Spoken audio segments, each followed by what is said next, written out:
రైతులు పండించే వడ్లు ఒక్కటే మన సమస్యకు పరిష్కారం కాదు.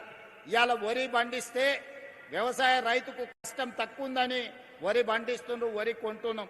కానీ భారతదేశంలో ఈరోజు ఈ దేశానికే కాదు ప్రపంచంలో అన్ని దేశాలకు మన దగ్గర పండించిన వడ్లు బియ్యం సరఫరా చేసినా ఇంకా మిగిలిపోయే పరిస్థితి ఉంది. మన కేంద్ర మంత్రిని కలిసినప్పుడు మేము ఈసారి 50 లక్షల మెట్రిక్ టన్నుల కంటే మేము ఎక్కువ ప్యాడీ కొనము, మీరు ఆపండి అన్నారు.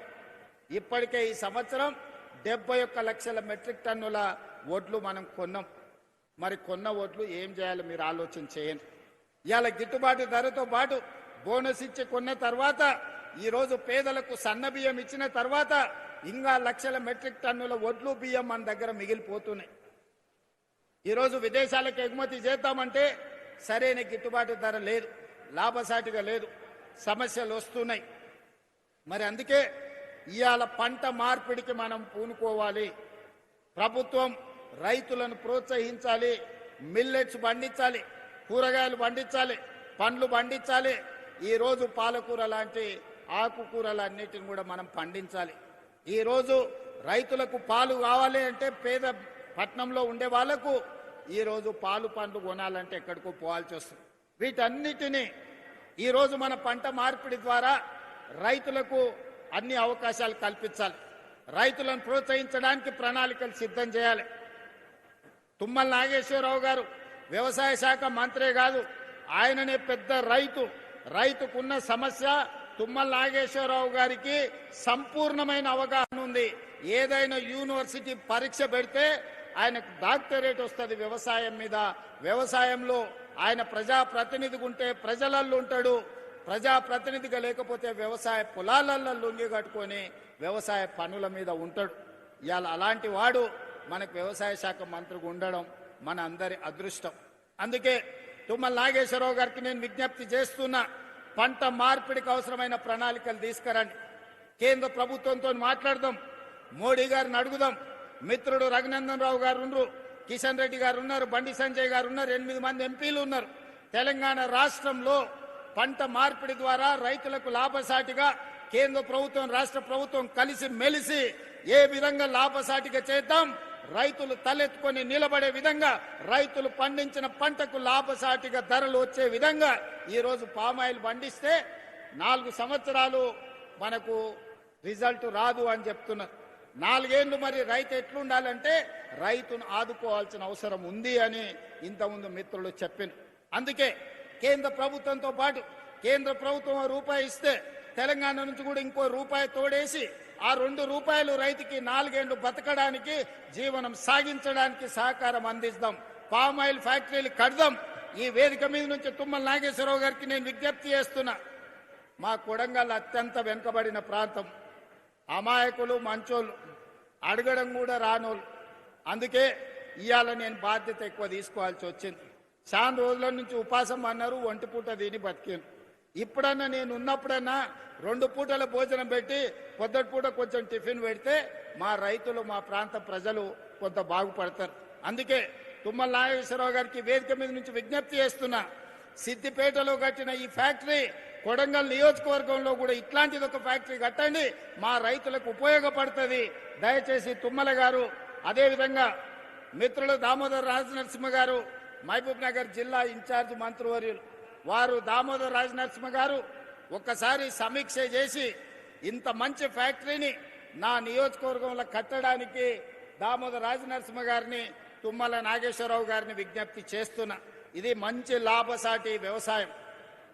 ఇలాంటివి వస్తే, ఇలాంటి పరిశ్రమలు వస్తే మన పిల్లలు చదువుకోవడానికి, మన కుటుంబం బాగుపడడానికి, మనం ఒక మంచి ఇల్లు కట్టుకోవడానికి, మనం మంచి కారు కొనుక్కోవడానికి ఎవరి దగ్గరను పోయి చేయి ఆపాల్సిన అవసరం లేదు. ఇవాళ పెద్దలు సుదర్శన్ రెడ్డి గారు ఉన్నారు. మనందరికీ తెలుసు, మనం అంకాపూర్ చికెన్ అని తింటుంటాం అప్పుడప్పుడు. అంకాపూర్ అమెరికాలో లేదు, నిజామాబాద్లో ఉంది అంకాపూర్ అనే ఊరు. ఆ కాలంలో మారుతి కార్లు వచ్చినప్పుడు ఊరంతా వ్యవసాయం చేసుకునే రైతులు అందరూ పోయి మారుతి కార్లు కొనుక్కొని వచ్చారు. వ్యవసాయము లాభసాటిగా అంకాపూర్ అంటే మా మహేష్ గౌడ్ గారు అంటుంటారు, మీరు వ్యవసాయం నేర్చుకోవాలంటే మా అంకాపూర్ వచ్చి చూడండి అని. సంతోషమే, చూస్తాం. కానీ తెలంగాణలో 12,702 గ్రామ పంచాయతీలు ఉన్నాయి. ప్రతి గ్రామ పంచాయతీ ఒక అంకాపూర్ కావాలి. ప్రతి రైతు వ్యవసాయంలో సంపాదించి వ్యవసాయంలో పంట పండించి కారు కొనుక్కునే స్థాయికి రావాలి. ఆ విధంగా అంకాపూర్ అనే గ్రామాన్ని ఆదర్శంగా తీసుకొని తెలంగాణ రాష్ట్రం 12,728 గ్రామ పంచాయతీలు ఉన్నాయి. అన్ని గ్రామ పంచాయతీలను అంకాపూర్ లాగా తీర్చిదిద్దాల్సిన బాధ్యత ఈ ప్రభుత్వం మీద ఉన్నది. ఆ కార్యక్రమాన్ని మన అందరం కలిసి భుజాలకెత్తుకుందాం. ఇవాళ రైతులు వేరే పంటకు పోతే నష్టం జరుగుతుందని ఆలోచన చేయకండి. ఇవాళ మిల్లెట్స్ అని ఆర్గానిక్ ఫుడ్ అని ఈరోజు రకరకాల పండ్లు కూరగాయలు ఎక్కడెక్కడి నుంచో కొనుక్కుంటున్నాం. అదే మన దగ్గర పండించుకుంటే లాభసాటిగా ఉంటుంది, ఎక్కడికో వెళ్లాల్సిన పని లేదు. ఇవాళ అమెరికన్ రీసెర్చ్ సెంటర్ ఇక్రిసైట్ వచ్చి మీ దగ్గరనే పెట్టారు. ఎందుకు ఇక్రిసైట్ ఇక్కడ పెట్టారు? వ్యవసాయ పరిశోధన కేంద్రాన్ని అమెరికా ప్రభుత్వం హైదరాబాద్లో మెదక్ జిల్లాలో పెట్టిందంటే ఇక్కడ సారవంతమైన భూములు ఉన్నాయి.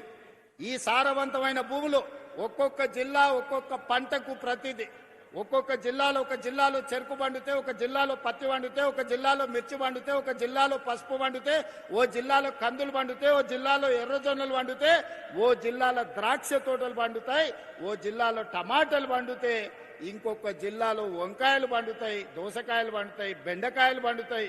తెలంగాణ సారవంతమైన భూమి. ఈ సారవంతమైన భూమికి పనిచేసే కష్టపడే రైతు అవసరం ఉంది. ఇవాళ ఫ్యాక్టరీలు పెద్ద పెద్ద ఉద్యోగాలు ఐటీ కొలువుల కంటే కూడా 2 ఎకరాల వ్యవసాయంలో అంతకంటే ఎక్కువ సంపాదించడానికి అవకాశం ఉన్నది. అందుకే ప్రభుత్వాలు కూడా వినూత్నంగా ఆలోచన చేయాలి. ప్రభుత్వాలు సాంకేతిక నైపుణ్యాన్ని రైతులకు అందుబాటులోకి తీసుకురావాలి. రైతులకు అవగాహన కల్పించాలి. రైతులకు విత్తనాలు ఇవ్వాలి. రైతులు పంట పండించడానికి అవకాశం ఇవ్వాలి. రైతు పండించిన పంటను ప్రభుత్వం అమ్మడానికి అవసరమైన కొనుగోలు కేంద్రాలను ఏర్పాటు చేయడమే కాకుండా అంతర్జాతీయ మార్కెట్లో మన రైతులు పండించిన పంటలు ఎగుమతి చేసుకోవడానికి ప్రభుత్వం బాధ్యత తీసుకొని ఎగుమతి చెయ్యాలి. దానికి సంబంధించి మన ప్రభుత్వం ప్రయత్నం చేస్తుంది. నాకు కావాల్సిందంతా వయసు ఉంది, ఓపిక ఉంది, అవగాహన ఉంది. తెలివంది అడిగి తెలుసుకుంటా. నాకు తెలుసని నేను గొప్పలకు ఓను. తెలివంది ఏమని ఉంటే తెలుసుకుంటా. నేను తెలుసుకున్నది మీతో పంచుకుంటా. నేను మీతో పంచుకున్నది మీరు పంట పండిస్తే తెలంగాణ అద్భుతమైన తెలంగాణ, బంగారు తెలంగాణ అంటే గిదే బంగారు తెలంగాణ. తెలంగాణలో పంటే ప్రతి పంట ప్రతి గింజ బంగారు తెలంగాణలో భాగస్వాములను చేస్తుంది అని చెప్పి ఈనాడు మా రైతాంగం అందరూ కూడా కదిలి రావాలి. ముఖ్యంగా మా అన్నలు నగదు ఉంటే సాయంత్రం బెల్ట్ షాప్కి ఇచ్చొస్తారు. కానీ ఆ నగదు మా అక్కల దగ్గర ఉంటే ఇంటికి ఉపయోగపడుతుంది, పిల్లల చదువులకు ఉపయోగపడుతుంది, వ్యవసాయంలో ఎరువులు ఏమైనా కొనుక్కోవడానికి ఉపయోగపడుతుంది. అందుకే ఈనాడు మహిళల ప్రాతిపదికన ఇవాళ రేషన్ కార్డు ఇచ్చిన మహిళలకే, సన్నబియ్యం ఇచ్చిన మహిళలకే, ఇందిరమ్మ ఇల్లు ఇచ్చిన మహిళలకే, ఇందిరమ్మ ఇంట్లో 200 యూనిట్లు ఉచిత కరెంట్ ఇచ్చిన మా ఆడబిడ్డల కళ్ళల్లో వెలుగు చూడాలనేదే. ఇవాళ ఏ సంక్షేమ పథకం ఇచ్చినా ఈనాడు మహాలక్ష్మి ద్వారా ఆర్టీసీ బస్సుల్లో ఉచిత ప్రయాణం చేస్తున్నారని అంటున్నారు. అవును, మీ తమ్ముడు ఉన్నాడు కాబట్టే ఇవాళ 28 నెలల్లో ఎన్నడన్నా ఎవరన్నా ₹1 అడిగినరా? అక్క బస్సు ఎక్కితే ఎవరన్నా ₹1 అడిగిర్రా? ప్రారంభించినాడు మా ఎమ్మెల్యే